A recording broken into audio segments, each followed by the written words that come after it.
ఏంటి ఏంటి చిక్కో బాగుందా? బాగుందా? అబ్బో ఎంత బాగుంది, చాలా బాగుందా? ఎవరు తెచ్చారు? ఎవరు తెచ్చారు? ఎవరు తెచ్చారమ్మా? మామిడికాయ ఎవరు తెచ్చారు? అమ్మ తెచ్చిందా? అమ్మ కాదు, నాన్న తెచ్చాడు. నాన్న తెచ్చాడు.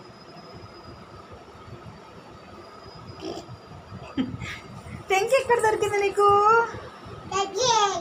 ఎక్కడ దొరికింది? మన ఇంట్లోనా? సరే తిను.